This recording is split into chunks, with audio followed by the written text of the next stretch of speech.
spring of 2022, I booked a small Airbnb cabin for a short getaway. It was nothing fancy, just a one-room cabin with a fireplace, a tiny kitchen, and a porch that overlooked endless stretches of forest. The owner had built several of these cabins across his land, scattered far enough apart to give visitors privacy. Between them were faint dirt trails, unmarked, as though they'd been carved only during construction and left to fade into the forest. I didn't really plan the trip, no schedule, no sightseeing. Just a chance to step away from my usual life for a couple of days and surround myself with nothing but trees, birds, and silence. The first night was calm. I fell asleep to the crackle of the fireplace, the smell of wood smoke filling the cabin. But the second day changed everything. Into the trail. I woke up late, closer to noon, and spent most of the day inside. Around sunset, I decided to take a walk.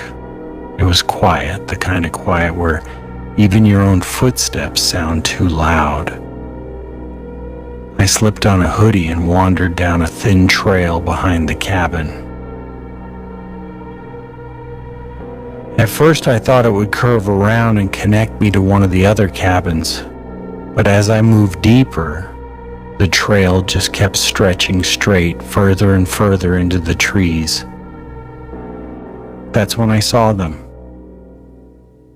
Two men, standing maybe 200 or 300 yards away, just barely visible through the fading light. The way they stood made my stomach knot. Perfectly still, shoulder to shoulder, facing the ground. They weren't talking, they weren't moving, just staring at something below their feet.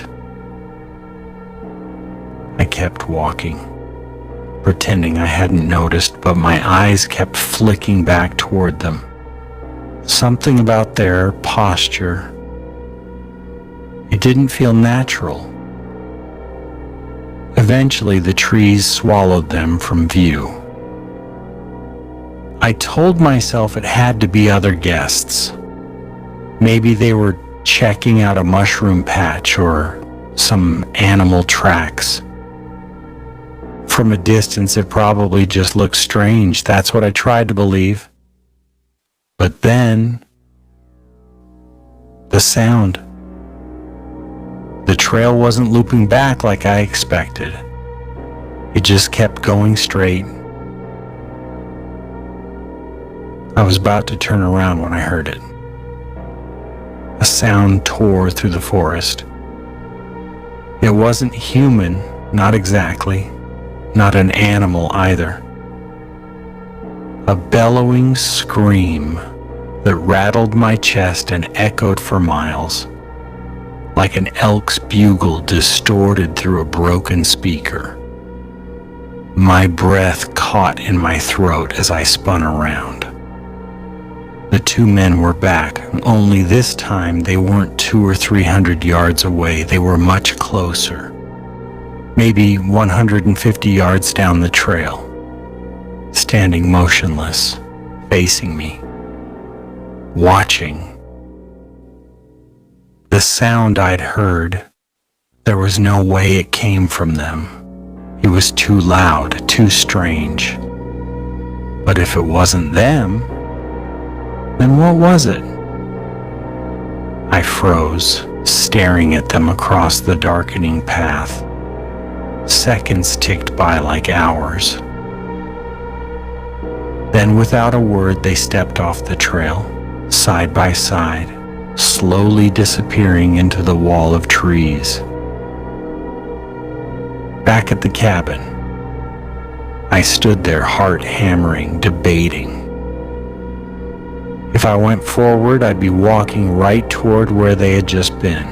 If I kept going straight, the trail led who knows where. So I waited. 5 minutes, 10 minutes. The forest around me was so quiet it made my ears ring. Finally, I ran back down the trail toward the cabin.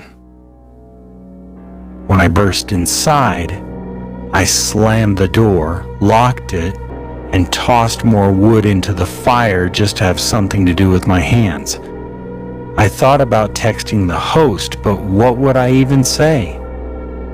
Hey, do you know anything about two men staring at me in your woods? I decided to let it go, to stay inside, to keep the door locked and ride it out. By the time night fell, the cabin felt warm and safe again. I brewed some tea, curled up by the fire, and tried to relax. But the silence didn't last. 15 minutes later, I heard it. That same scream, that same impossible, inhuman sound. This time it seemed farther away, but I couldn't be sure. The cabin walls were thin, and the sound echoed in a way that made it impossible to judge the distance. I crept to the window and peeked out. Nothing but the outlines of trees swaying in the dark. The longer I stared, the stronger the chill creeping down my spine. I yanked the curtain shut and forced myself to sit back down. Half an hour crawled by, then boots. Heavy footsteps climbing onto the porch. Thump, thump, thump. They stopped right outside the door. I held my breath. 20 seconds of dead silence. Then came a slow, deliberate knock. I forced myself to look through the peephole. 2 men. The same ones from the forest. But now they wore masks. Cheap plastic animal masks that only covered the front of their faces. One was a fox, the other a deer, both with hollow, lifeless eyes. Their hoods were pulled up, shadows swallowing everything else. They didn't move, didn't speak, just stood there, inches away, separated from me by nothing but a thin wooden door. My hands shook as I pulled out my phone and dialed 911. The ringing felt endless. When the dispatcher finally answered, I tried to speak quietly, but I knew they could hear me. Another knock rattled the wood. I explained as quickly as I could. 2 masked men outside my cabin, deep in the woods. I was alone. When suddenly, bang! A deafening crash against the door. The whole frame shook. I stumbled backward, thinking they were breaking in. But then, silence. Footsteps retreated down the porch. I pressed my eye back to the peephole. They were walking away, back into the forest. It took nearly 30 minutes before a police officer arrived. By then, I'd been sitting in the corner of the cabin, clutching a kitchen knife, jumping at every creak of the fire. The officer checked outside. On the wooden door frame, he found it a deep gouge, like a knife had been stabbed into the wood. He wrote up a report, but I could tell from his expression he didn't really believe me. Maybe he thought I imagined it, that I scared myself with the isolation. But I know what I saw, and I know what I heard.